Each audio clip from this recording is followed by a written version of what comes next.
pour une petite vidéo. Ce vélo là, tu le connais déjà, hein, c'est un vélo qui était monté pour la ville. Il est toujours monté pour la ville d'ailleurs.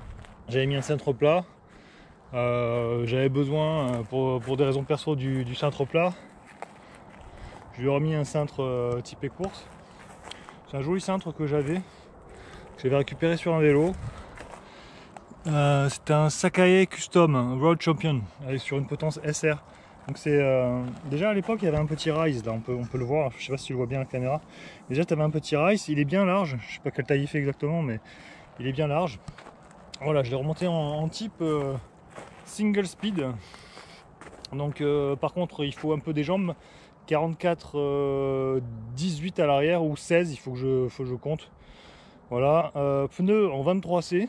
Donc je t'avoue qu'il faudrait plutôt pour le genre d'exercice que je vais faire du 28 voire du 32. Je pense que ça passe. Ouais, je peux y aller en fait, hein. Il y a vraiment de la place. Peut-être en bas c'est plus réduit ou en bas c'est plus réduit. Non, en 28 je pourrais y aller facilement. 28 à l'arrière et je pourrais monter même plus à l'avant quoi, mais bon.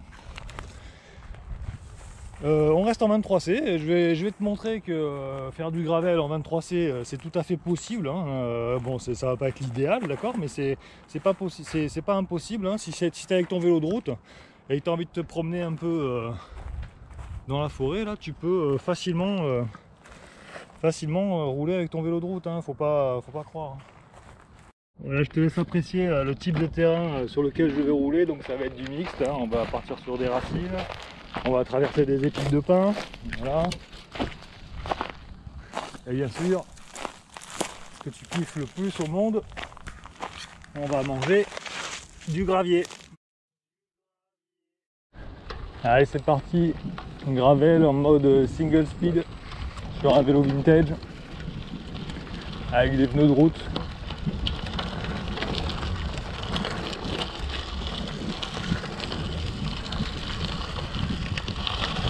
Alors sur les petits graviers comme ça, aucun problème, ça roule sans souci. Je suis en chambre à air.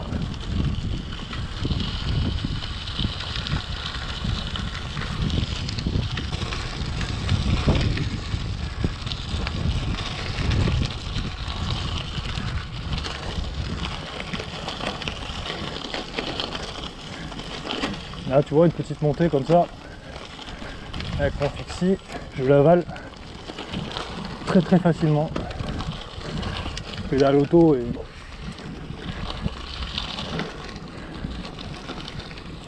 prise directe avec la roue.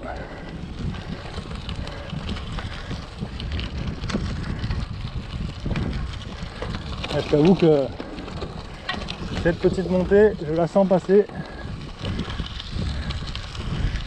Bon, après là j'ai vraiment la transmission destinée à la ville. 44 16, donc ça commence quand même à piquer un peu.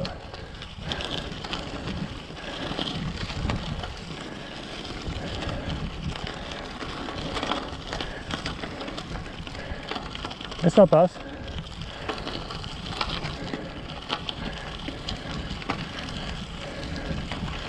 Faut se rappeler que moi étant plus jeune, alors je sais pas vous, mais moi j'ai bientôt 50 ans malheureusement, mais j'allais à l'école à vélo de mon temps et on avait quoi à l'époque? Alors les vélos de course ça existait, hein, avec les vitesses, mais généralement tous mes potes et moi-même, et ben on avait un BMX, hein. Et le BMX c'était quoi? C'est toujours d'ailleurs, c'est un single speed. Et à l'époque on se prenait pas la tête, hein, à savoir s'il y avait des vitesses, s'il y avait ci, s'il y avait là. On roulait avec ce qu'on avait, hein. Donc avec notre BMX on faisait tout avec, hein. On allait se balader, on allait avec les copains. Enfin bref, j'allais à l'école avec. On cherchait pas à comprendre, à savoir si on avait des vitesses, si on avait des pneus, des ci, des là. Le commerce il n'était pas aussi étendu, tu prenais ce qu'il y avait en magasin.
puisqu'on est là, je vais te montrer un outil extraordinaire. On en a tous quasiment deux chacun. Alors, il y en a qui en ont un, il y en a qui en ont pas, mais bon, généralement on en a deux. Et ben cet outil, je te fais plus attendre, je te le montre. C'est ça, un pouce. Ce pouce te sert à te dire la pression, si ta pression de ton pneu est bonne ou pas. Donc c'est très facile. Tu prends ton pouce et ton index, alors il faut toujours qu'il soit équipé d'un index, et tu viens pincer ton pneu. Et là, en fonction de l'enfoncement de ton pouce dans ton pneu, tu peux savoir si ton pneu est gonflé ou pas. Ça, c'est un truc de malade. Alors là, je peux te dire que là, tu vois, il s'enfonce un petit peu, donc ça veut dire que ton pneu est bien gonflé, mais qu'il amortit quand même les petits chocs. Donc voilà, un petit confort en plus. Donc là, tu vois que c'est pas totalement dur, que ça s'enfonce un peu. Tu peux encore mettre de la pression si tu fais que de la route. Bon là, en l'occurrence, tu as vu, on fait du gravel de la mort. Non, c'est vraiment du gravel de la mort, hein. Là, il faut vraiment que ça s'enfonce un petit peu. Toujours en chambre à air, hein, c'est préférable. Si tu veux pas pincer. Allez, ciao l'ami, on continue.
Voilà du coup pour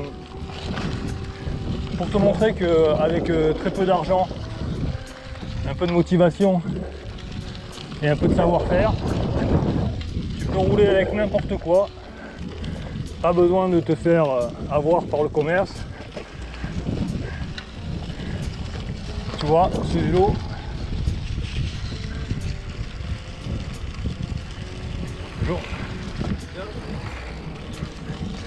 vélo, ça coûte rien.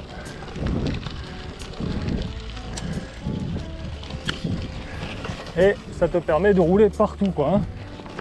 C'est juste la motivation qui te manque, mon ami. C'est sûr que si tu as été habitué à rouler sur la route pendant 30 ans et que tu as besoin de sortir des chemins battus, que tu sais pas ce que c'est qu'un caillou, tu vas pas trop comprendre ce qui se passe sous tes roues. Mais prends le temps d'analyser, de rouler. Voilà, donc pour un budget de 150 € maxi, tu peux te fabriquer ton vélo. Et là, dans celui-ci, il a un cadre un peu petit pour moi. Un cadre en 62. Donc 64 pour moi, c'est mieux. Moi, j'ai relevé un peu le cintre, c'est beaucoup mieux là. C'est moins esthétique, moins aérodynamique. Mais je suis beaucoup mieux sur les cocottes. J'étais obligé de mettre les mains en bas pour avoir vraiment les mains sur les freins. Parce que là, bon, il faut pas perdre le contrôle, hein. Donc dès que tu as un petit danger, hop, tu mets les mains sur les freins. Donc là, ça me permet de rouler toujours les mains sur les cocottes. le fait de n'avoir qu'une vitesse, c'est absolument pas dérangeant. Ouais, je suis en 44-16. L'idéal, ce serait peut-être d'être en beaucoup moins en fait, hein, pour faire du terrain comme ça. Peut-être prendre un 39, je sais pas, quelque chose d'assez souple. Bon, après là, l'avantage c'est que quand tu roules après, tu moulines pas, tu travailles bien tes petits cuisseaux là. Donc ça c'est bien. Voilà. Alors comme on est bien à la nuit là.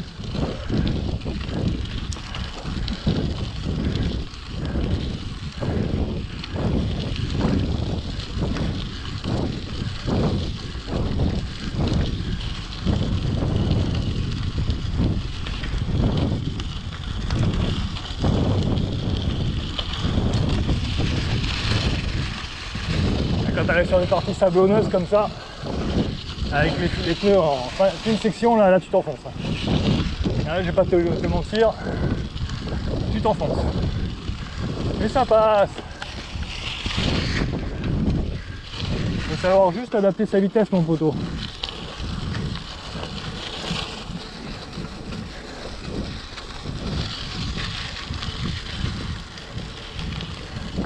Bien sûr, il faut connaître son terrain de jeu, pas se laisser surprendre bêtement.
Du coup, tu crois que j'aurais dû mettre des pneus en 50C et en tubeless, non? Ça aurait peut-être été mieux, non?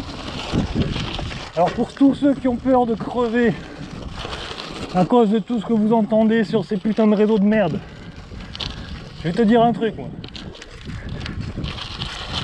Je ne crève jamais, mon pote. Tu crèves quoi?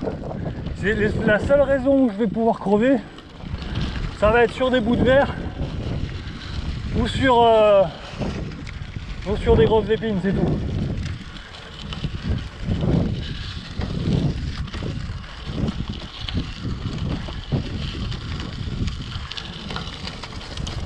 Bonjour.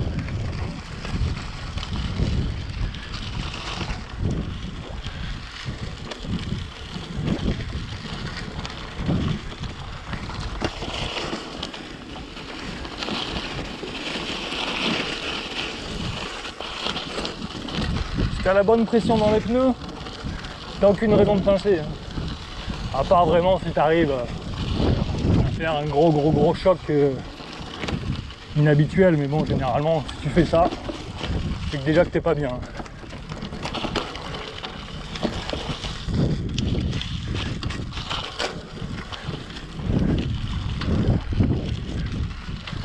Donc tu vas pincer, c'est sûr, mais tu vas détruire ta chambre à air.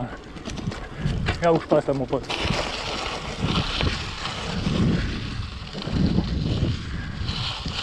Tu vas détruire ta jante, excuse-moi. Je suis concentré sur ce que je fais, c'est pas évident de se concentrer sur ce que je dis. D'ailleurs, je m'en excuse si des fois c'est inaudible ou incompréhensible. D'ailleurs, il faut vraiment que j'investisse dans un micro.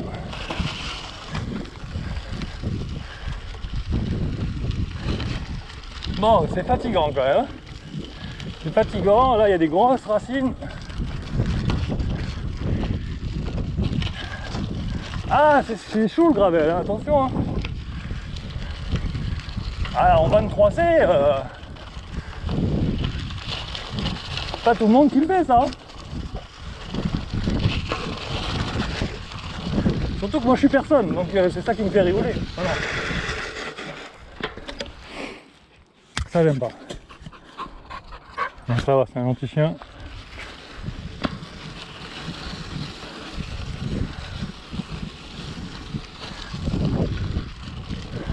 Allez, chien en liberté comme ça là.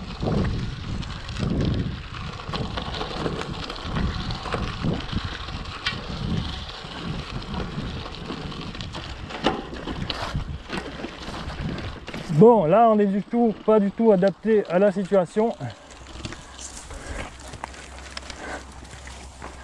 Quand c'est comme ça, n'aie pas peur de descendre du vélo, ça passe, hein, t'inquiète, ça passe, mais bon, on va pas non plus faire le fou, ça sert à rien. En plus j'ai un putain de clébard qui arrive sur moi.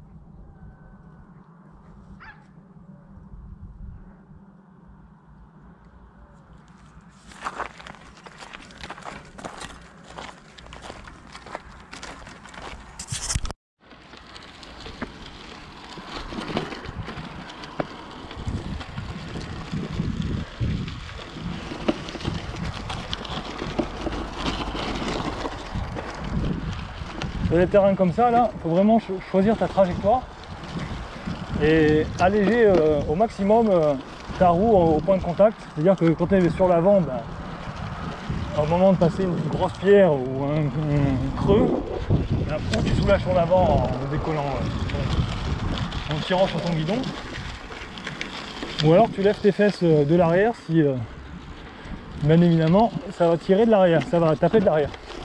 Voilà, je te laisse observer la taille de ces pneus de compétition. Donc là, tu vois bien qu'il faut vraiment ce qu'il faut. Hein. En gravel, il faut vraiment des gros crampons comme ça, tu vois, pour accrocher dans les virages, pour pas glisser sur les graviers. Et à l'avant, c'est pareil, un bon pneu tout terrain, vraiment avec une sculpture taillée en V, tu vois, tac tac, les typicaux là, tu les mets dans le bon sens. Donc dans cette vidéo, on aura vu les points essentiels et les points clés d'un bon gravel. Donc un cadre à 10 €, des roues à 50 € en aluminium, des pneus 23C en chambre à air, mono vitesse pour affronter toutes les situations. Ensuite, on a vu aussi comment tester et avoir la pression optimum pour tout type de terrain. Et aussi donc la section optimale des pneus.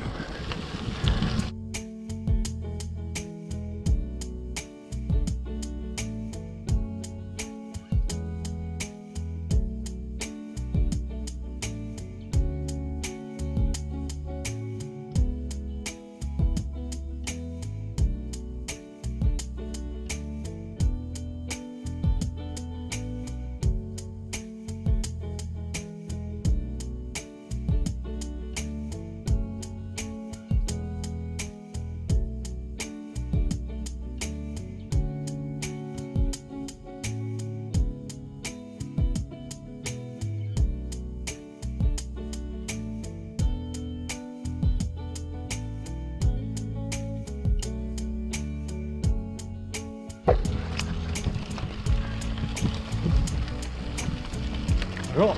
C'est pas idéal. Ah si.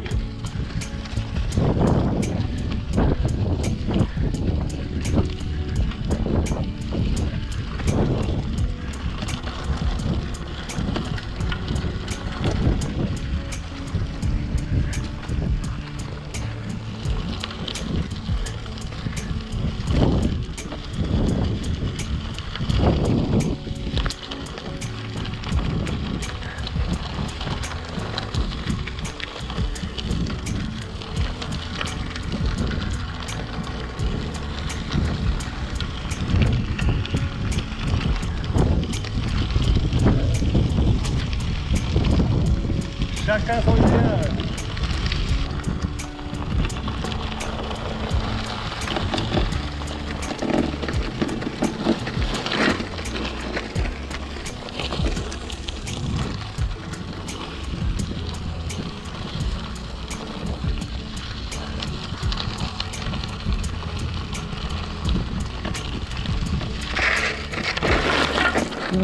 Ah, c'était pas bon.